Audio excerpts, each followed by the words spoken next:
So the very first negotiation type, and this is first because this is a majority of us in the room, the people pleaser. All right. So what is the people pleaser? Who they are is the people pleaser is the person that wants to be liked. And I see Maria coming out of her office. She's like, that's me. I tell her all the time. They want to be liked and often cater to other people's needs, wants, or feelings at the expense of their own.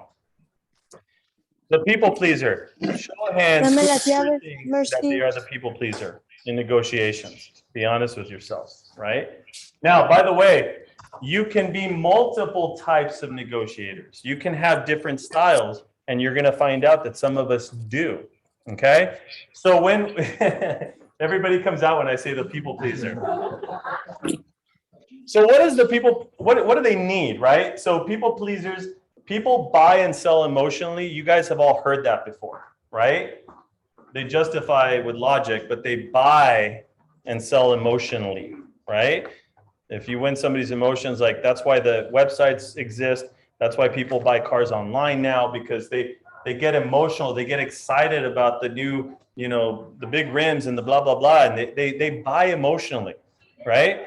So if any of you guys have a significant other that sometimes that's the logical person says, no, we don't need to buy that today, right? Because I get so excited, like I want to buy the blah, blah, blah. And so people buy emotionally. So sometimes you have to protect people pleasers from themselves, okay? This includes you. It's important that they don't capitulate on or to the other party just to be liked. In other words, you don't want to fold just so that you don't lose that. I don't want them to not like me. So I'm going to go ahead and not even ask for that item.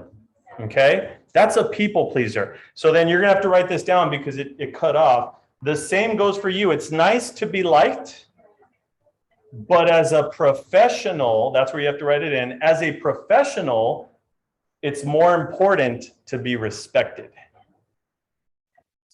It is very nice to be liked, but as a professional, it's way more important to be respected. Okay? So let's talk about a scenario. So people pleaser. Hey, David, so thanks for accepting our offer. We're super excited. The buyer's excited. Hey, just did the home inspection. Do you think we can get that water heater fixed?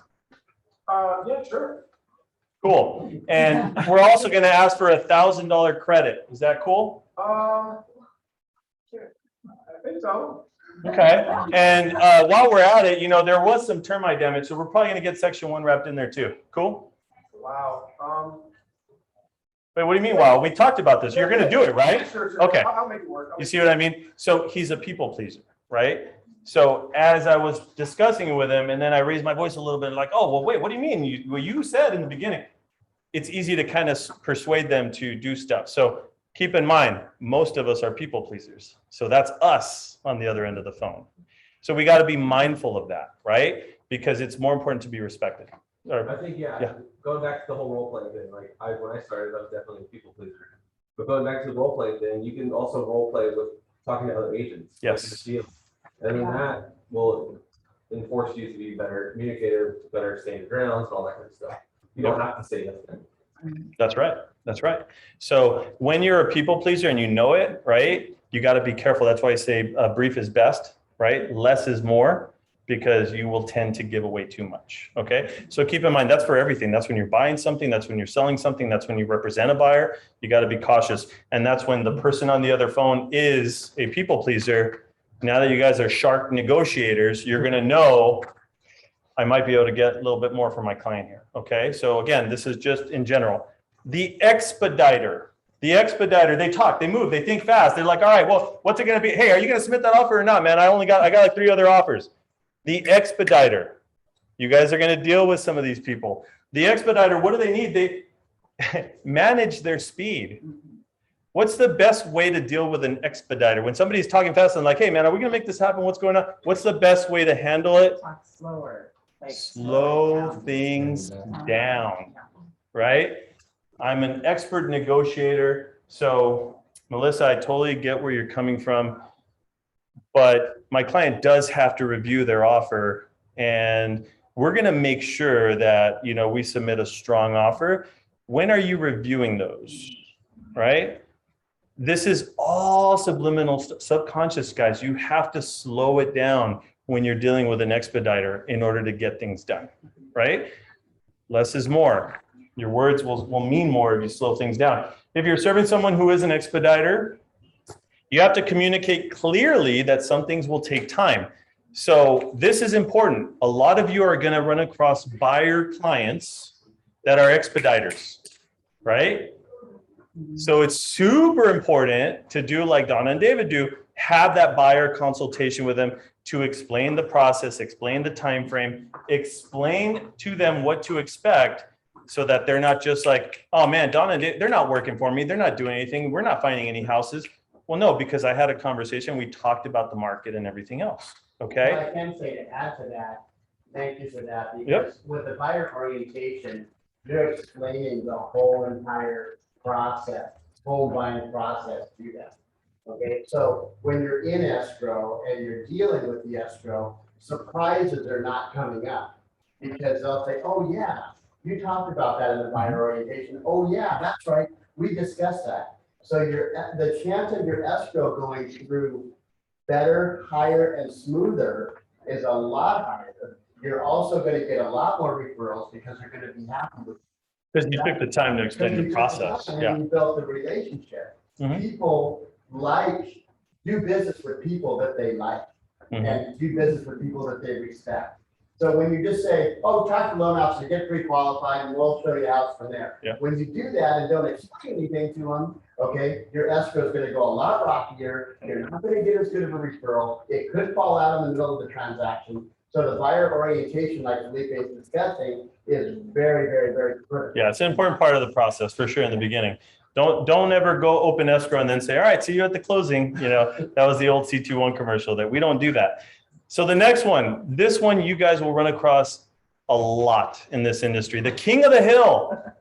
King of the hill. Who is the king of the hill? This type of negotiator needs to win. They always have to have the leg up on you. They always feel like they have to have a win. They have to have the final say. They are the ones that determine exactly what's going on. Has anybody dealt with that before? That's in it? Absolutely, right? We deal with it all the time. Sometimes we call them other names. We don't call them king of the hills, right? Or her, because they come across abrasive, right?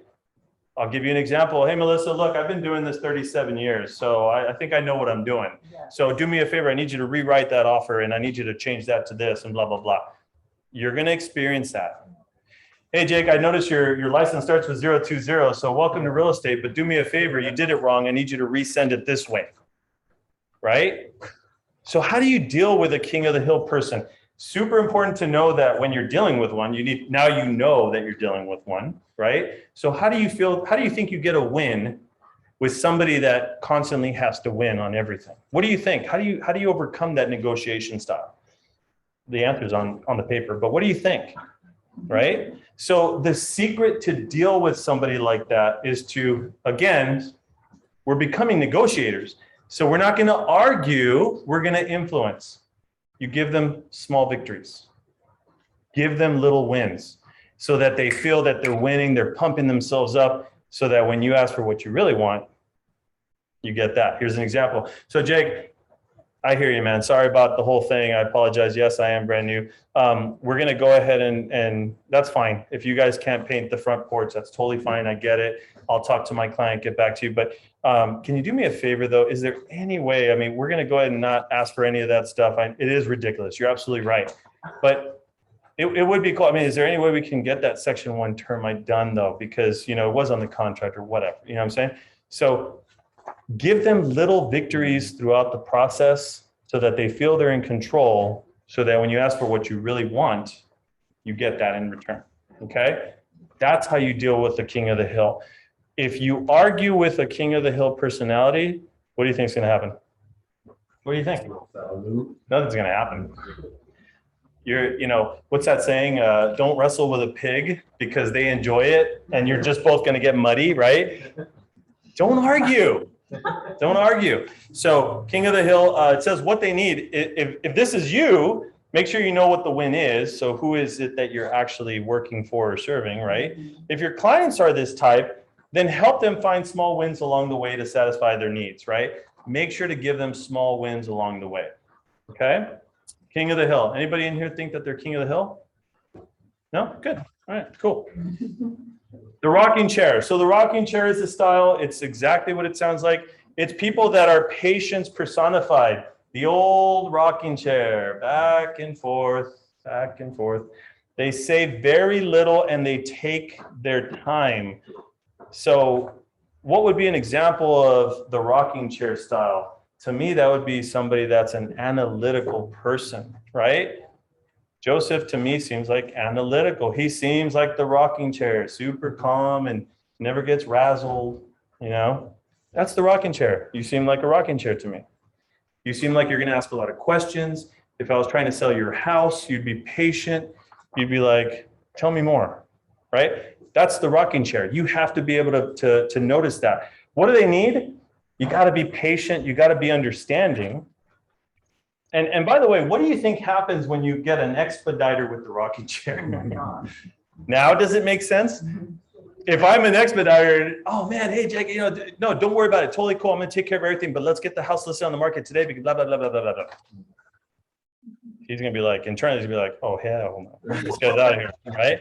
He might not say it to me. I think just as being nervous, like we as like newer agents, being nervous and speaking fast, you could come across as an expediter when you're speaking to a rocking chair, even though that might not necessarily be a true negotiation style, and they can interpret it as such as you're trying to push things and move things quickly, and that's just coming from you being nervous. Yeah. So something else to keep in mind as well. Yeah, and you know, engineers, teachers, they tend to be more of the rocking chair. They're very analytic. They want to see figures. They want to see statistics. They want to see data. You brought statistics and data to me, I'd be like, I'd lose my mind. My ADD would be like, oh, hell no, like get out of here. You have to be able to notice people's negotiation styles, their personalities, okay? So again, keep that in mind. Now that we've gone through a couple, if I'm an expediter, or if I'm nervous or whatever, and I meet with a rocking chair, I need to catch that right away, and I need to know, okay, I need to be patient, understanding, I need to slow down, right? And I need to explain better. That's how I'm going to win with a rocking chair type personality. Okay. This next one is a lot of us too. A lot of us feel that we are earnest and honest. Earnest and honest. Who they are, they tend to be very easygoing and have a laid back approach. You can trust them. Their word means something. Okay. Very laid back. A lot of people start off negotiations earnest and honest. What do they need? You got to be careful how you hear the other party in a negotiation. You must listen and analyze what you're hearing. If they are an earnest and honest person and they tell you what they want or what they're willing to offer, that's probably exactly what they mean. Okay? So you got to capture that. How many of you guys feel that you're earnest and honest? With a sprinkle of, what was the first one? People pleaser, right? But when I'm dealing with, you know, but yeah, people pleaser, earnest and honest, right? So, okay. Now this one, Donna, I'm glad you're here because this next one, tell me if it sounds familiar of a client. The emotional ping pong. Hopefully that's none of us in here. But, and it's not Donna, I'm saying clients that she's dealt with. Who they are, these people they basically change their mind depending on their emotions. I want to buy today, right? I don't want to buy today. I'm done. I don't want to buy it anymore. I want to buy today. I don't want to buy today. This is great. This is awful. Change my mind based on my mood. By the way, often the realtor can be the ping pong in the negotiation. So remember what I said in the beginning. You have to check your emotions because if you are working with an emotional ping pong client that can't make up their mind and you're emotional, what's going to happen? You're just going to elevate that 10 times, right? You're going to make it worse. And what happens when they say, I really want the washer dryer. I really want the washer dryer. I really want the washer dryer. My life depends on it. And then David says, washer dryer is not going. And I tell you, damn it, I tried, but the washer dryer is not going. I'm so sorry. I hope this doesn't like kill the whole deal. I'm emotional. So what is that going to do to my emotional client? They're going to freak out even more. What's another example of a freak out that I've actually told realtors before, like, hey, don't forget, don't stop freaking out. You're making it worse for your client. Is the loan is going sideways. The loan is going sideways. I think I had to tell you that in the beginning. In the beginning, he was like, damn it, he was kicking doors down and we're like, hey, bro, settle down. We're like, the damn loan didn't get approved and, blah, blah, blah. Hey, don't forget, if there's an option there, you're making it worse and your client's probably going to freak out and they're going to run away, right? So you always have to keep your emotions in check. So the emotional ping pong, of course, I don't even need to read it. I mean, you guys get the picture. You need to be the rock. You need to be the foundation, the structure that keeps it together, okay? This job is very difficult with emotions. Please, please, please. We've all been there, done that with emotions going on the transactions. There's a reason they call it a roller coaster ride, but you got to keep your emotions in check. Yes? Can you do? Oh, am I doing like scenarios? Some counteraction to what you just said in regards to the washer dryer, and you're not going to hear it. So like do now so everyone can hear how you would handle that. So Maria, I called the other agent and we requested the washer dryer. Unfortunately, they said that they're not going to be including it. It doesn't convey, as it said in the MLS. We tried. However, the property is still yours. We're still moving forward and the inspection is going to be handled on Tuesday. Okay, that's it. So fast. Well, yeah, that's it. Oh man, they're not going to throw it in. Well, I overpaid by $10,000, blah, blah, blah. Yeah, but don't forget, you're probably going to have instant equity because of the market. I mean, you know how competitive the market is. And so you should be fortunate that we got the property. Is the washer and dryer a deal breaker for you? Is it a deal breaker? Yeah, I think, yeah. I mean, is it a deal breaker? Please keep that in mind because that little sentence comes in handy a lot of the times with a lot of scenarios. Is it ultimately a deal breaker for you? I mean, a $500,000 house for a $1,000 washer dryer, is it really a deal breaker? And besides, it was probably used. I mean, did you really want that used piece of junk? Like, you guys, exactly. I mean, there's places we can look for washer and dryer. Somebody had their hand up. I would say it's all situational because I had one that I was helping my buddy purchase in Crown Hill. And the microwave didn't work. So we put it on the request for repair, but the seller's like, no. And so I had to like walk my client off the edge for a microwave. Yeah. $500. You guys are going to learn as you go on, right? A lot of these scenarios, I guarantee you that doesn't happen to him anymore because now he sets the tone up front. He brings it up front about expectations, about, hey, look, there's going to be things wrong with the property, but ultimately we're looking for safety items, things like that. The microwave breaks down. Oh, damn, it sucks. Well, I asked for it. They said no, but we kind of figured that already, right? And then move on. I mean, well, oh, that's a bummer. They're not going to do it. That's BS and blah, blah. Whoa, wait, oh, so is this a deal breaker for you, Maria? Like the microwave, is that really a deal breaker? Like, well, yes and yeah, not all the time. If it's not working, they won't fix it. By the way, pre-existing, they won't. Yeah. But I don't go into that. I just tell, is this a deal breaker? Are you not going to buy this house because of the microwave? When you bring it down to what's that word? When you bring it down to something minute, then it makes all the impact in the world. They'll say like, oh, I guess you're right, right? So. Okay, so that was a good one. Emotional ping pong. Hopefully none of you guys out there are emotional ping pongs. Amber. No, I'm just kidding. Who's that? Linear logical. Linear logical. Processing emotions in a linear fashion. Think Mr. Spock from Star Trek. Well, that doesn't compute. That doesn't make sense, Linear logical would definitely be your engineers and your very, very analytics. Stick to the numbers, stick to the figures. It needs to make sense. What's the return on this? Blah, blah, blah. Think investors sometimes, right? Okay. That is a linear logical person. So what do they need? They're always looking for more information or the sequence to make the informed decision, right? Why should I be offering 500,000 when the last home sold for 450? It doesn't make sense to me. It doesn't compute. I'm paying 300 a foot when I should be paying 250 a foot. If people say those terms, they're freaking analytical. They're engineers. They're people that are linear logical, right? So what do? I flood them with information. Information is their friend, right? You got to give them the information so they can make the best decision themselves. Does that make sense? Be aware that if you miss details during the transaction, scrutiny goes way up and through the roof. Some of you will deal with engineers and analytical people, and before this class, you might not know that that's a linear logical person that's thinking that way. And you're gonna sometimes maybe say things that you're not 100% sure of.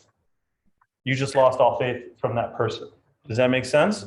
So hopefully this helps you guys understand that in order to work with somebody in that capacity, just flood them with information. Here's a perfect example of how to screw things up with a linear logical person. He asked me, what are the property taxes and the Melrose? And I say, oh, I think it's like 1.5%. And then he finds out, well, it's actually 1.257%. And there's Melrose of $1,000. He's lost all faith in me. Does that make sense? That happens way too often. So what do I recommend when I've been teaching you guys about property taxes is, oh, that's a great question. I mean, I actually printed out, according to Riverside's portal, their website, here are the property tax information according to the Riverside website. I take it off of my hands because I don't know the exact answer and I give it to him. Yes. I've also been told not to usually use a percentage because it's not really a percent of the price. Thank you. You just take what they paid and you can show like, well, in 2020, they paid. And that's $10,000. exactly it. So this makes sense even when it's not a linear logical person. I always teach you guys for property taxes, don't say it's about 1.5%, 1.25%. That's not true. I mean, I'm buying a house and I might be my first time buying a home and you're giving me that kind of information. I like to print it out. According to the Riverside property website, right? I know a lot of my agents have been doing this. Here's exactly what they said, or here's what they paid last year, right? Or here's the rate according to Riverside's property tax page and the Melrose that they paid last year. Here you go, right? So I take it off of my hands to make sure that I'm showing them, hey, look, I'm resourceful, but I'm also not going to BS you.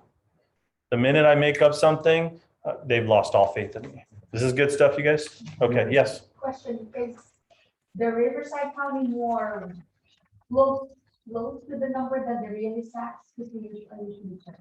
Yeah, so the Riverside is actually what they are paying, what they paid the previous years. Realist tax, I mean, that's not always going to give you a percentage. It's only going to give you the Melrose and the, what's the other word? The supplemental taxes. Yeah. So it doesn't give you the base tax rate. That's what Riverside County's page does. That's where I pay my bill to, okay? Mostly through escrow, but you see what I'm saying. So definitely check that out. If you have questions afterwards, I'll give you that link, okay? So that's the 7 styles. Now, again, if you go online, if you read books, I mean, you can, I've seen it break it down to the 26 styles of negotiate. Like, look, there's a ton out there, but those are the most common things that you're gonna find. You're gonna find the people pleaser, you're gonna find the king of the hill. In this industry, king of the hills are gonna be your experienced agents that have been doing this for more than, umpteen years. And they're always gonna tell you that they've been doing this for umpteen years. That to me is a dead giveaway. That's a king of the hill personality. Like, oh, you had to tell me how long you've been doing this business? Okay. They're trying to tell you, look, I've been doing this for this many years, so I think you're wrong and I'm right, right? That's a king of the hill personality. So based on all those types, I want to take a minute, go around. Let's talk about, and I'll start with you, Maria. Out of all those, is it a sprinkle of this and that, or which one do you think you gravitate towards? For you personally, what's your style that you think you've been doing, maybe knowing or not knowing, as far as negotiation styles? I know I'm the people pleaser, and I have a bit of a sprinkle of earnest and honest, and I'm trying to increase my linear logic. Trying to increase linear logic, that's great. That's good feedback. Which one of those 7 styles do you think you have the hardest time negotiating against? Ooh. King of the hill. Why? Because they just come off abrasive. Yeah, they make me Okay.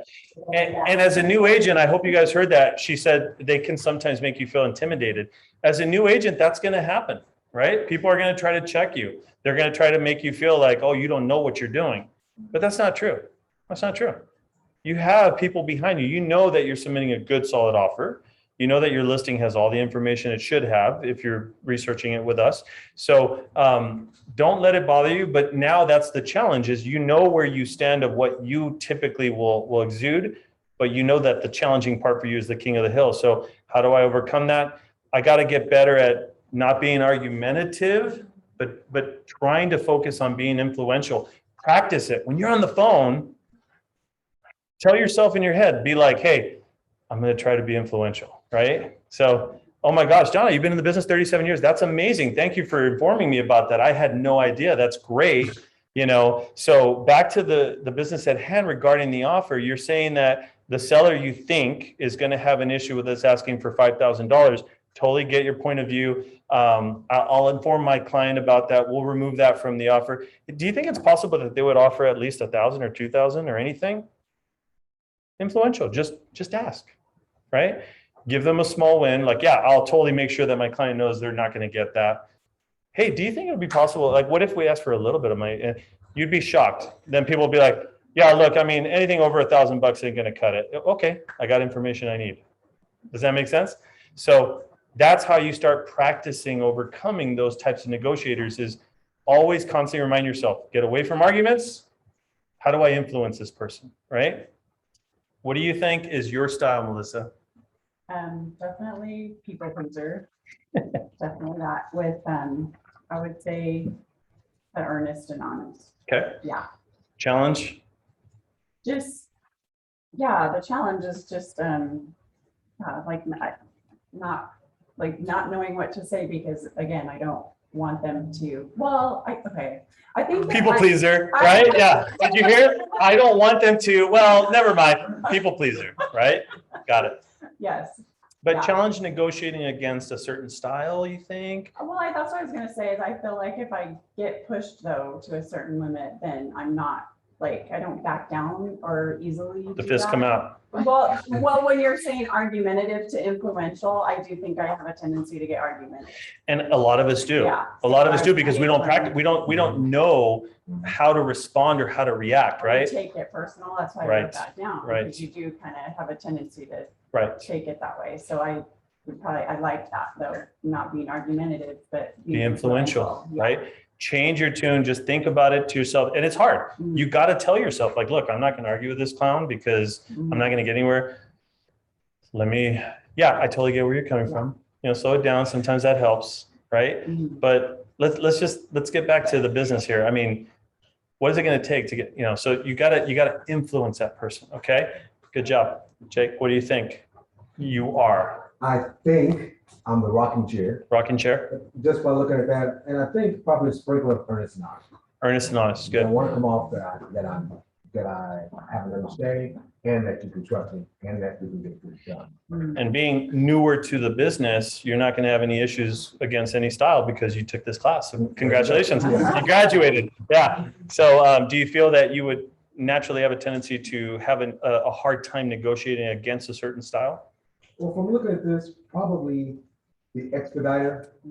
Ooh, Because those type of expediter. people I know will try to overrun, because like you said, I don't know too much, but by being able to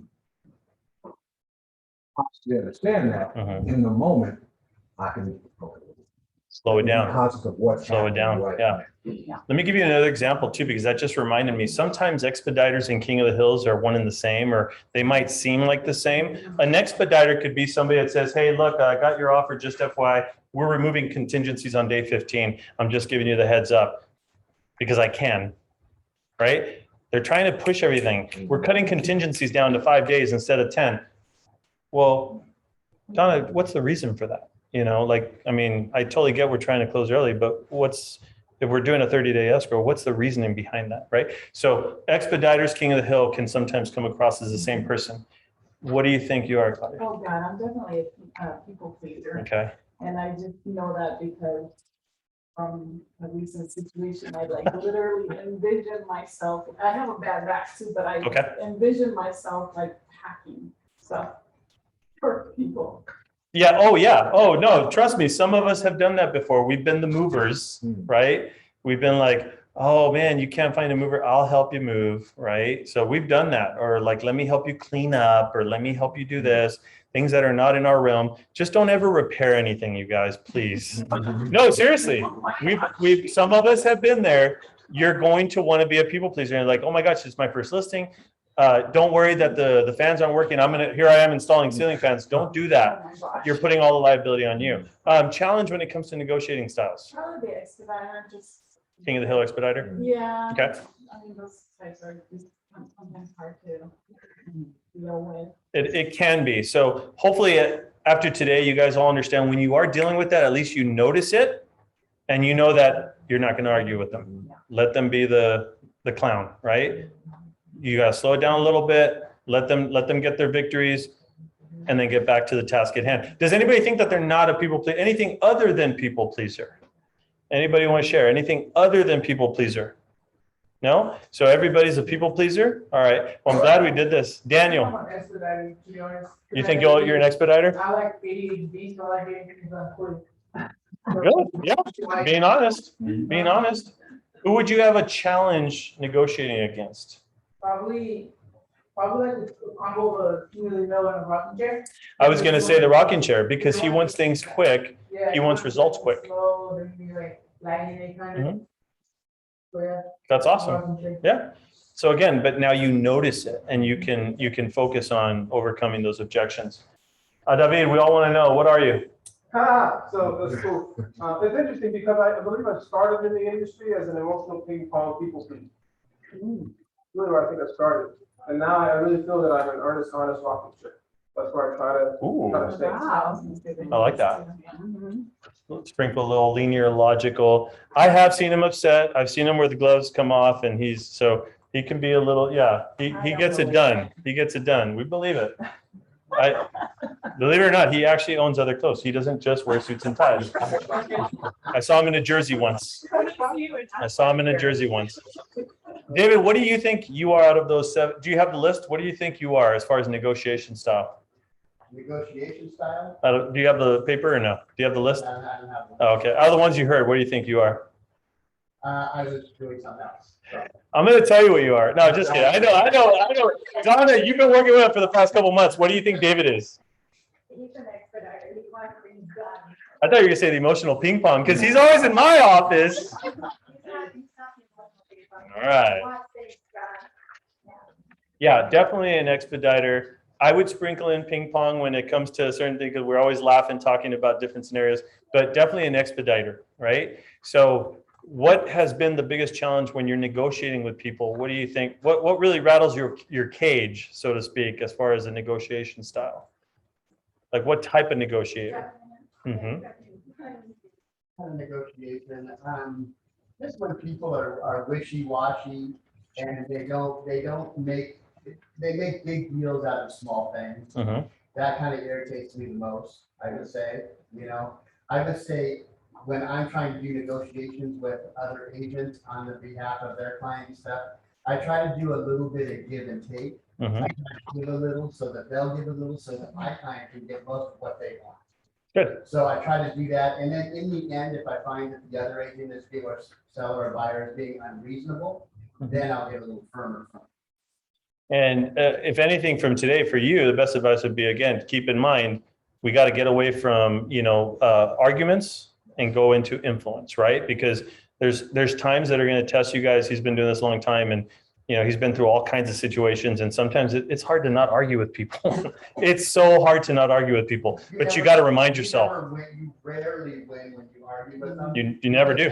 Then it becomes about ego and it becomes about just Yep. and people get irrational and then they start getting angry. And then really it has nothing to do with the issue at hand. It just all becomes about ego. And Right. No, you're exactly right. I hope this helps you guys. What am I? What do you think I am? What would you guys call me as far as a negotiator? I'm a chameleon, baby. I'm a chameleon. I'm a poker player. I know what your style is, so I can easily, I'm a chameleon. Yes, ma'am. I honestly think you're a pretty good balance of them. Thank you. Cool. I do. I feel anything with any of us comes here, you have the calmness and the easygoing nature, but you have the logic, and then you have enough people pleasing that you're not ever offensive. You are always right on. And thank you for that. And I'm going to say that, I'm not perfect by any means. I always go over these styles and I say, okay, I always ask myself, like, sometimes I have that look like, oh man, here we go. They're asking me, what's an RPA again? It's like, oh. But I remember it's not worth an argument, right? There's never a time to argue. It's tough sometimes, but you can't argue with people. So as long as you remember that little golden rule, right? And the mutual respect, I think that's the most important. That's probably the most important thing out of this whole thing is you got to have respect for others. And the minute you lose respect for somebody else, then your respect is out the window, right? Your name is going to say everything in this town. I mean, this is a small community. So in this business, in order to do this long term, you got to have respect for others. Treat them with respect. You earn it, and just don't argue with people. It's not worth the time, right? So that's enough for me right now. But then David wanted to wrap things up. He's got some more stuff for us. Cool. How many of us really enjoyed that portion of our training this morning? We learned a lot, took a lot from it. We're going to be better agents for it. Thank you, Felipe. Yes, sir. Absolutely. And so I've got just a small three things we're going to look at before we wrap up today. And the first question that we have, because we're talking about negotiations, is why do we need to be good negotiators? Why do we need to be good negotiators? Give me an answer. Get the job done. Serve your client. Get what we want. Get what you want. Best way to get repeat business is to do a great job for our clients, right? Doing a great job for our clients. Okay. So answering that question, what is the first type of negotiation for an agent? What's the first thing that you're typically negotiating as an agent? Value. What goes into that value? What's the C word? Right? It's commission, right? Commission is typically the first thing that you're negotiating. So this is where you're going to get to see, your client's going to get to see how good of a negotiator you are. If you go into a listing presentation with in your mind, we're going to walk out at 6% and you walk out at 3.5%, you already know how good of a negotiator you are or aren't, as well as your client, right? So keep that in mind, because when Felipe asked me the question earlier and we were doing some objection handling, when it comes time to negotiations, there's three things I want you to do. Okay, three things that I want you to do. The first thing is when someone presents a statement to you, because typically they're not asking questions, they're presenting a statement, is I want you to pause. We tend to speak too quickly. I want you to pause. I want you to breathe.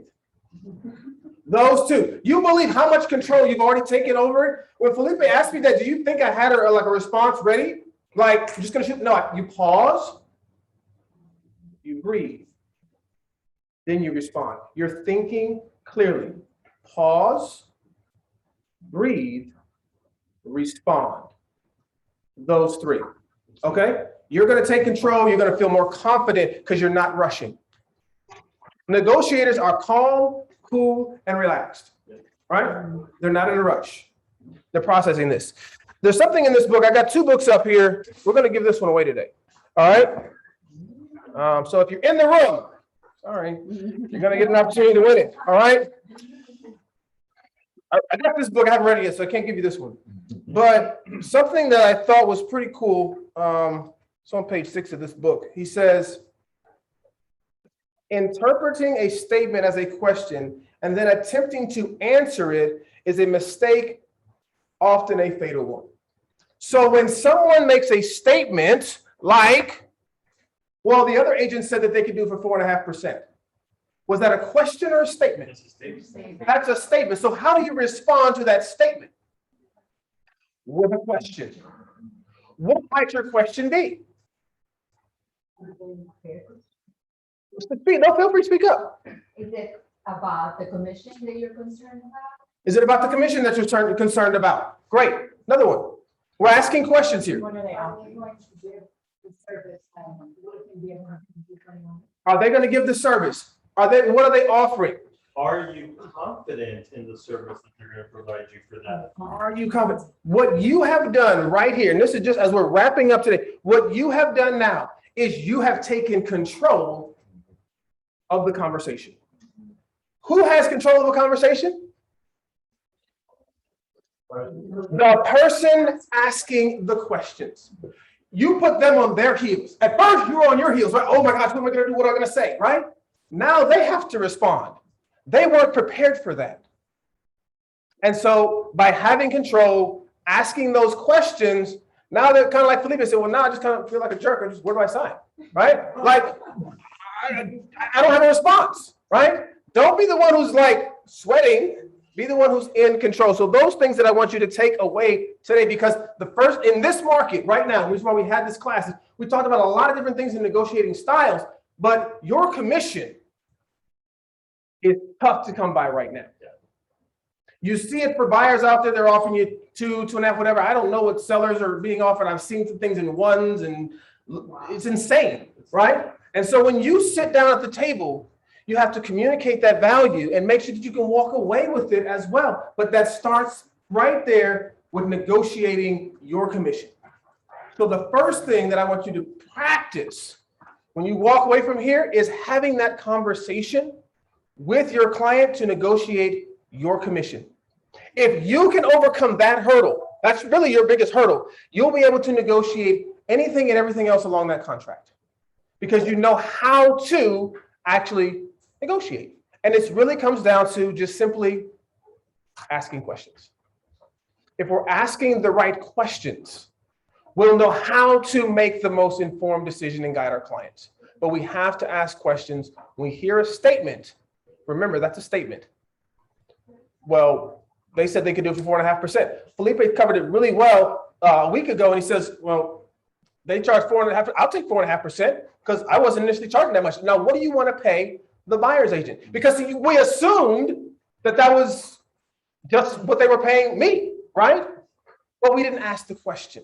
So that's what I want to stress today. I'm going to go over this real quick. Why did I cut your commission? This is and I can print this out for you guys, but I want you to listen to this dialogue. Okay?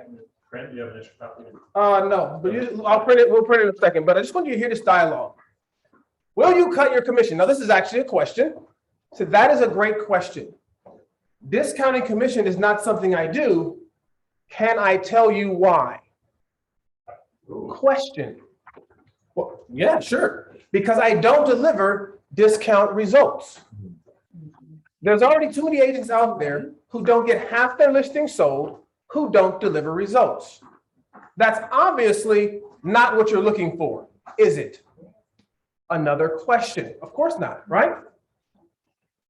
So I assume you want the best results, right?